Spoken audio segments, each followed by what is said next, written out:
Dando continuidade, então, ao tema sobre, né, formas de apresentação da lei, vamos para a última parte do preâmbulo, né? A gente viu no vídeo anterior a epígrafe e depois a ementa, né? A epígrafe, que é a primeira linha, a ementa, que é um resumo, e agora vamos para a autoria, né? Que vem, em regra, no caso, né, antes do corpo ou do texto, né? E aí nós temos, eventualmente, alguns considerandos, né? Uma coisa muito rara, né? Considerandos seriam algumas justificativas, né, da lei, mas consta como autor quase sempre aquele que sanciona a lei. E, nesse sentido, normalmente, quem sanciona a lei é o chefe do Poder Executivo.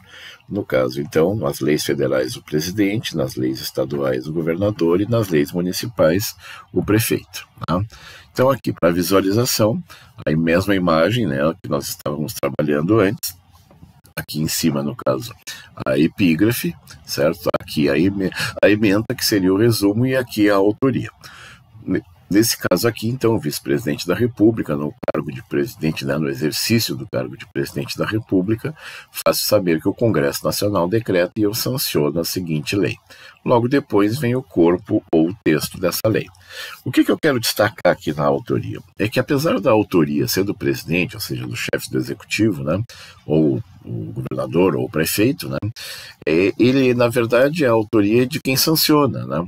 Mas o que eu quero destacar aqui nessa imagem é que, para ser uma lei, tem que ser feita pelo Poder Legislativo, como a gente já tinha falado antes em sala de aula, e aqui comprovando, então, demonstrando para vocês que, por ser uma lei, foi feita pelo Congresso Nacional.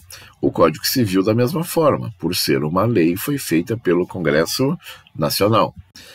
Aqui, o decreto-lei, como não é uma lei, a gente já pode desconfiar, e aí realmente, se tu for ler a autoria, não aparece o Congresso Nacional aqui.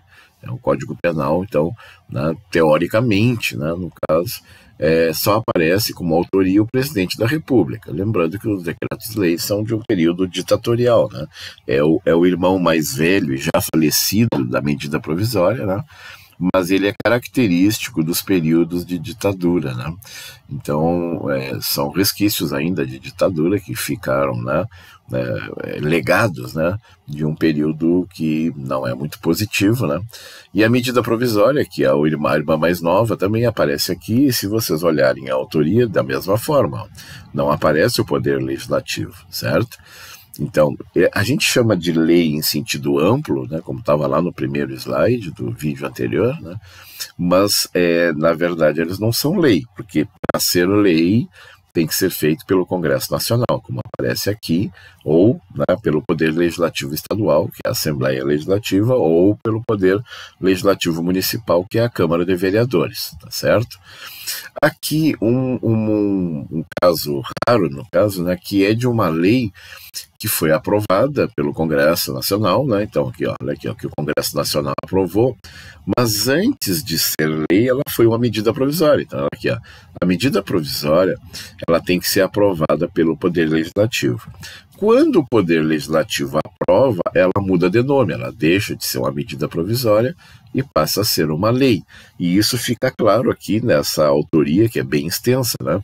Então, faço saber que o presidente da República adotou a medida provisória número tal, né, do ano tal, e que o Congresso Nacional aprovou. Opa, se o Congresso Nacional aprovou e o presidente da mesa, que aqui nesse caso é o Davi Alcolumbre, né, sancionou, no caso, né, promulga, né, a seguinte lei, então observem que ela muda de nome e passa a se transformar em lei, confirmando a regra que eu disse.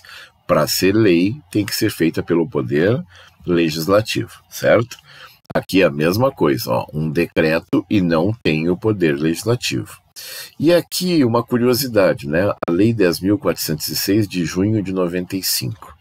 Eu vou colocar aqui, ó, porque a gente já tinha visto uma lei com o mesmo número, né? Então pode ter duas leis com o mesmo número? Pode.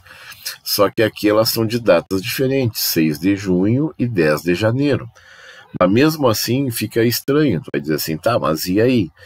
Mas elas podem ter o mesmo número? Na verdade, é na autoria que tu vai ver a diferença. Essa lei aqui é uma lei estadual, porque foi feita pelo governador do estado do Rio Grande do Sul, aprovado pela Assembleia Legislativa, que é o poder, por isso que ela é lei. Ela é lei porque ela foi feita pela Assembleia Legislativa, mas ela é uma lei estadual, ela é a lei do Rio Grande do Sul.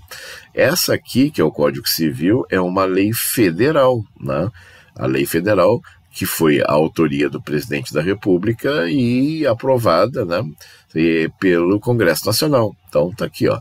Para ser lei tem que ser feito pelo Legislativo, mas a autoria tem uma grande função, que é identificar. Percebam que na epígrafe tu não percebe diferenças, na ementa, né, tu não percebe diferenças. Aonde que a gente vê a diferença se a lei é federal ou estadual? É na autoria, tá certo? Daí a importância da autoria. Muito bem, feito esse destaque aqui para vocês, vamos lá, seguindo. Um decreto estadual, agora eu peguei, né, mesma coisa, observe que é tudo igual, né? Só que aqui tu vê que é estadual, é decreto, né? Aqui uma lei estadual, certo? Outra lei estadual 9446, né? Alceu Colares, quando era o governador. E aqui nós temos uma lei municipal. Eu achei estranho, né? Até fui ver, mas ela diz lei municipal. Então aqui eu vou me desdizer o que eu disse a recém, né? Recenzinha aí para vocês, né? Que eu digo assim, que a epígrafe não revela, né, a origem, né? Essa epígrafe aqui revela, porque ela diz lei municipal, com número e com data, e diz lei municipal. Mas aí tu vem na autoria e se confirma que ela é municipal, foi o Dudu, né, que aprovou essa lei, prefeito municipal de Bagé, aprovou não, desculpa, né, sancionou, e aqui quem fez a lei foi a Câmara de Vereadores, por isso que ela é lei, a Câmara de Vereadores é lei.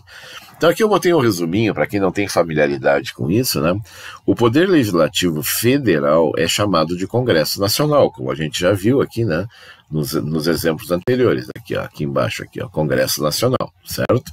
Então, e o Congresso Nacional é a soma, né, da Câmara dos Deputados mais o Senado Federal, certo? O Poder Legislativo Estadual é chamado de Assembleia Legislativa, isso em todas as unidades da Federação do Brasil, e o Poder Legislativo Municipal é chamado de Câmara de Vereadores. Então, os nomes não mudam, né? Dependendo do município, né, dependendo do estado, tá certo? E agora nós vamos entrar no corpo ou no texto, né, da lei. Corpo ou texto é a parte da lei que contém as normas. Dependendo da quantidade de normas, sua organização é mais ou menos complexa, né? Então aqui nós temos uma lei pequena, né? Eu fiz de propósito uma lei com 7 artigos, né? Cabe num slide só, né? com um tamanho de fonte aí que dá para ler. Então, uma lei pequena, então ela tem o preâmbulo lá, né, com a epígrafe, a ementa e a autoria, e ele já vem o artigo. Primeiro ele vai até o artigo 7º. No final, uma data, né, assinatura aqui do presidente da República e, nesse caso aqui, do ministro da Educação, certo? Até porque é o Plano Nacional de Educação, certo? Por isso que o Paulo Renato era um gaúcho, inclusive, né? Ele era ministro da Educação na época do Fernando Henrique, tá bem? Mas, quando tu pega uma lei grande, então essa lei pequena como a anterior tem só artigos, mas uma lei grande, que é o caso do Código Civil, que é a maior lei brasileira, a organização é um pouco mais complexa. Então, aqui, antes do artigo, observem a quantidade de coisas que tem aqui na organização do texto. Então, tem aqui a epígrafe, a ementa, a autoria, só que aí vem parte geral, livro 1 das pessoas, título 1 das pessoas naturais, capítulo 1 da personalidade e da capacidade. Por que isso, professor? E aí tem a explicação aqui, né? O maior diploma legal em vigor no Brasil é o Código Civil Brasileiro, que conta com 2.046 artigos. Como é o maior, é o mais complexo. Assim, analisando a sua estrutura, entendemos todas as possibilidades de organização de um texto legal. E aí eu fiz esse chaveamento aqui, né?